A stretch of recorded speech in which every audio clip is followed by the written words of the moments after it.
Go. All right, everybody. Welcome into Valley News now on this. Is it the afternoon yet? No, still the morning. We'll get around to the afternoon eventually, I promise. I got a little bit ahead of myself there. But no, today we're talking about a hot topic that's been coming up in our news meetings. As our weather team was talking about, we've been experiencing a little bit of a cold snap. If you just listened to Lisa Green's update, then you'll know what we've been experiencing. And if you've been stepping outside, I've been calling it a refreshing blast of cold air, but maybe some other people don't feel that way. But one population that we were wondering, do they feel that way, are mosquitoes, and how this cold weather is affecting the mosquito population in our area. And for that, we turn to the expert. We have Ben Prather in from Cass County Vector Control joining us live over Zoom right now. Ben, I guess I'm going to jump right out and ask the first question that everybody wants to know. Is this it? Are we free, or is the cold freeing us from the mosquito situation right now? Well, good morning, and thanks for having me on. And I'm sorry the bearer of bad news is we're not through the woods yet here. Man.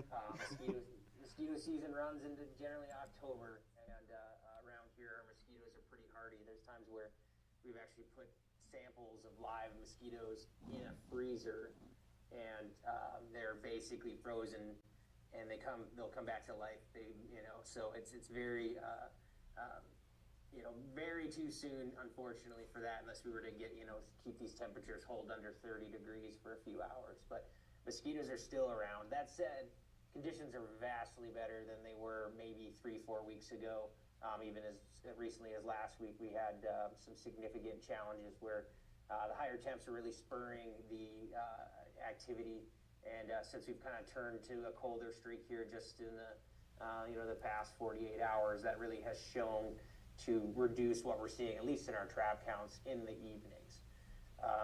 The other big challenge for us in these cool weather type days is we do see mosquitoes biting during daylight times as well. So we do have species that don't play by the rules of dawn and dusk that will come out and bite you at 2 in the afternoon if the temperature profile is right, humidity is right. So a couple different things there to unpack.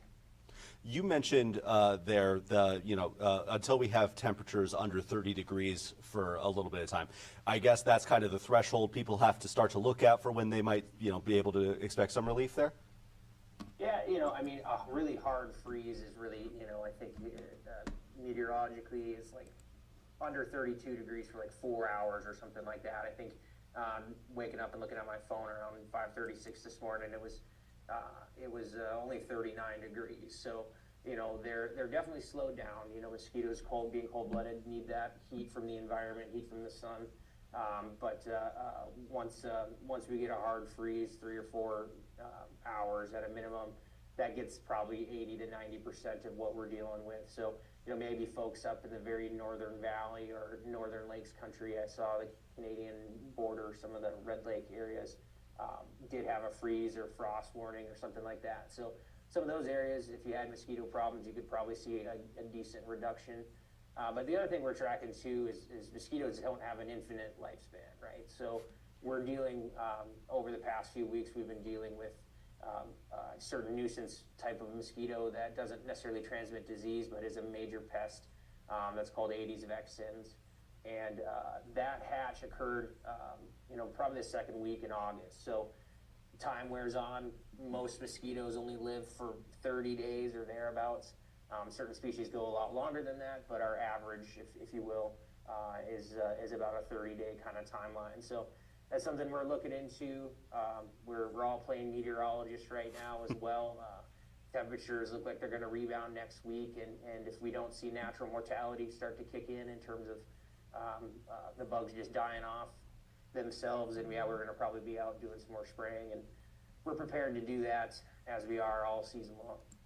You mentioned that mortality rate there, and for those of you just joining us, Ben Prather with Cass County Vector Control joining us to talk about how this cold weather is affecting the mosquito population. In case you missed the great news he told us, the mosquitoes aren't gone yet just because it got cold out there, but they are getting better. Ben, you mentioned monitoring the mortality rates that you guys are seeing in the mosquito population in this area. Is there, I guess, kind of what's the threshold there where you're like, okay, we could back off and just kind of let them, go down for the season like they're going to naturally, or at what point do you kind of halt the spraying process? Yeah, so as we kind of wind down into September here, we've sprayed for adult mosquitoes in the last week in September. It's really what's happening meteorologically. Are we having nice weather? Do we have an expectation that that's going to continue? We don't want to spray the night before a snowstorm. Right? That just wouldn't make sense. That's just a waste of money. So for us, we're kind of looking into not only what our traps are doing, but what kind of the mid to long range forecasts look like. And for us now, it looks like we're going to move into an extended warmer than normal type period. You see some temperatures over in Washington State and Oregon reaching 100 in these past few days. That air mass is going to start shifting over towards us, so we'll be back to conditions that we saw last week and the week before that, where we have these higher higher temperatures that are going to spur activity. But we monitor our traps every day. I can't give you an exact date when we're going to be like, okay, we're done spraying this early September. These rains that we're getting can cause major problems. I don't think the forecast tonight has over a quarter inch or half an inch, but we certainly when we get big September rains, we can see mosquitoes clear into October. So it's always kind of trying to run the clock out with good conditions, and then on the flip side, do what makes sense and what the taxpayers want from us when conditions are rough. And I think we're expecting at least another round of spraying, maybe some aerial spraying, to occur some point next week, just because we still have a nuisance population of mosquitoes. And of course, we're seeing kind of an active West Nile virus trend as well. As you mentioned that West Nile, that as those case numbers started to climb, I believe last month, or as they kind of started to hit those levels, what goes on internally at Vector Control? Or is it kind of like, okay, we got to ramp up efforts? Kind of what goes on when you start to see those numbers start to go up? Well, we monitor pretty much season long for the disease-carrying mosquitoes. I'll drop the scientific term here. And Culex tarsalis is our primary vector of West Nile virus in the Red River Valley and most of the western United States. When we start seeing those numbers elevated, we start putting out traps to collect the live mosquitoes. I mentioned that earlier. And then we take those samples, we grind them up, and actually we test them in-house to see whether there's presence of West Nile virus or not.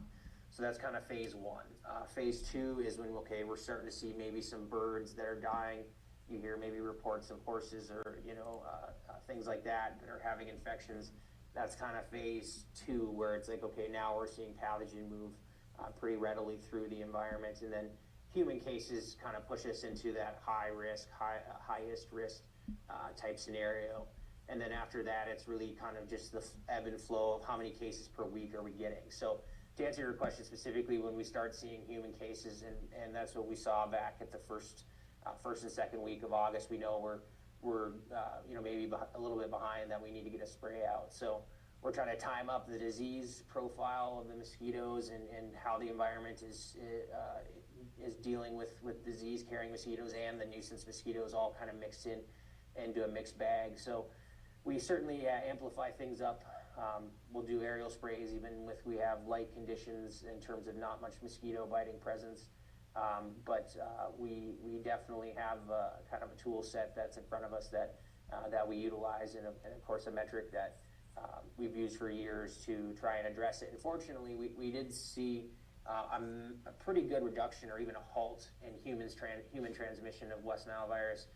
We were picking up almost a case or two a day at the first half of August, and now as we moved into the into September, that's halted, that's slowed down. That's basically, we haven't added a new case in a number of weeks. So we feel good about that, and we're going to keep riding that out here until the end of the season and make those applications as things occur. So folks not in the listing area, the West Nile virus threat is relatively high throughout. I should say folks not in Cass County who are listening, tuning in right now. That risk profile is still high. There was 2 fatalities in the state of Minnesota that occurred just a few weeks ago. Fortunately, we haven't seen anything like that in Cass County or North Dakota, but we're seeing kind of high rates of mosquito infections, seeing a kind of an elevated trend with human infections, and definitely don't put the bug spray away yet. Look at personal protection, take those precautions, and try and see this thing through. I always keep the bug spray handy. You never know. Could be middle of January. I'm ready. For those of you just joining us, Ben Prather with Cass County Vector Control here to talk about the mosquito population. Ben, kind of lastly for you here, this area kind of notorious for some fake falls, I like to call it, where, we have what we have now, where there's a cold snap for a little bit, and then it'll be right back to temps in the 70s next week, so according to our first alert weather team. So is this kind of, when you have this kind of situation at this time of the year, you have people like me inundating you with questions, hey, are the mosquitoes dead yet? Kind of what's the biggest message for you, for the public out there, as we have this cold period?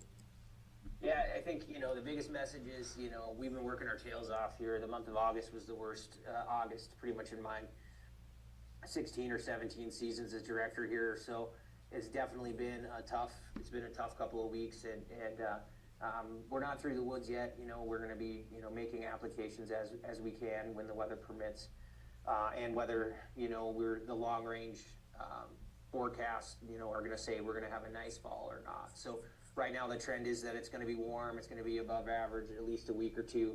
Mosquitoes are definitely not dormant right now.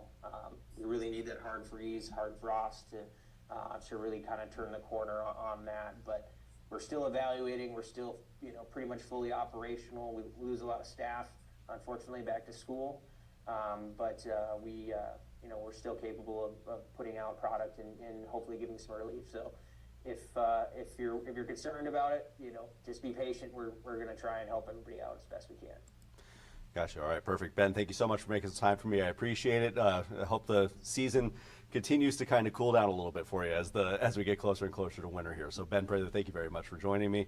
Thank you very much for joining me on this edition of Valley News Now. We'll be back in with a little bit of an update with what we have working on in the newsroom here in just a little bit, so be sure to stay tuned to our digital channels. But for now, for Valley News Now, I'm Devin Fry.